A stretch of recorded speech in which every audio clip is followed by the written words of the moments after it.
the name of God, Creator, Redeemer, and Sustainer. Amen. Please be seated.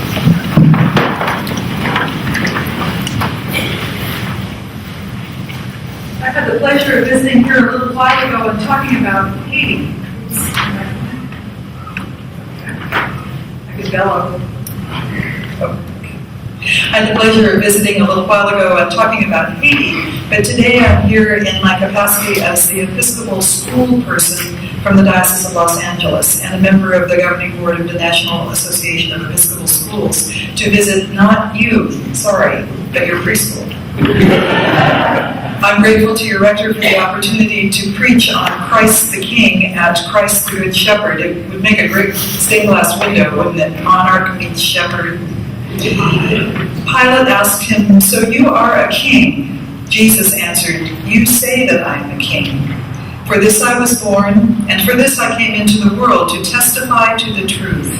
Everyone who belongs to the truth listens to my voice." Preschoolers like kings and queens, and especially princesses. But if there's one thing they really like more, it's sheep. And if you don't believe me, you can ask any preschooler. Would you rather be a king or a sheep? Sheep win every time. If I had a preschooler here, I could prove it to you in a second. They're all about that section from Handel's Messiah, all we like sheep. Well, who doesn't? So, preschoolers are very gifted naturally at imagining, understanding, and internalizing the concepts of being taken care of by a shepherd who knows them and loves them and wants good things for them. The world they can inhabit inside their minds includes pasturage and sheep barns, along with the islands where the wild things are, Australia and the moon. They can imagine themselves to be sheep and astronauts and cooks and artists and prophets, and they can do it all at once. An astronaut princess, a pirate fire truck driver, a shepherd king is not even a stretch. They're at the most observant time of their entire lives and the most curious. Their language acquisition and understanding and making sense of the world around them are taking place at the speed of light.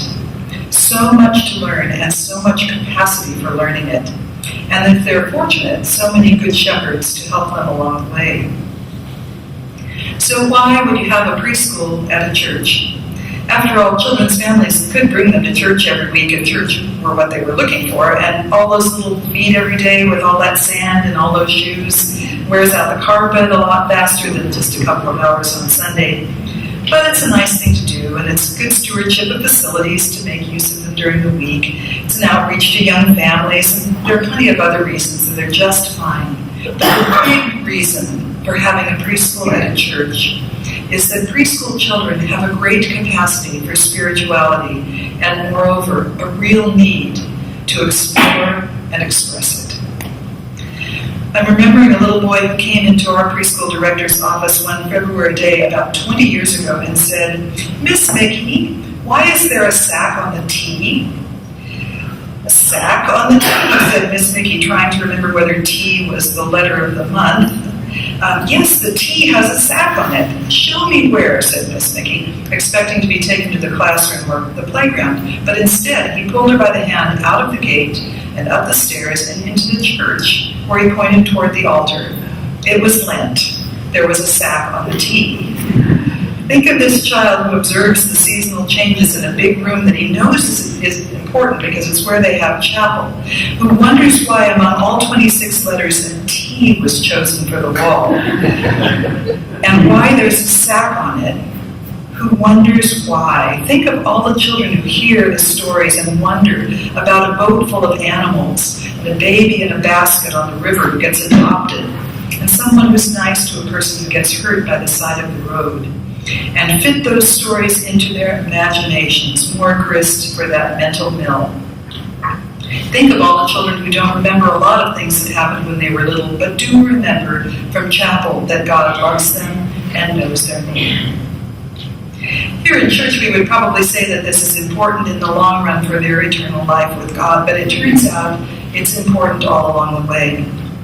Columbia University psychologist Lisa Miller, in her book, The Spiritual Child, compiles, quoting from one review which summarizes some of the results, an exhaustive and compelling compendium of recent psychological and neurological research, all of which points in the same direction.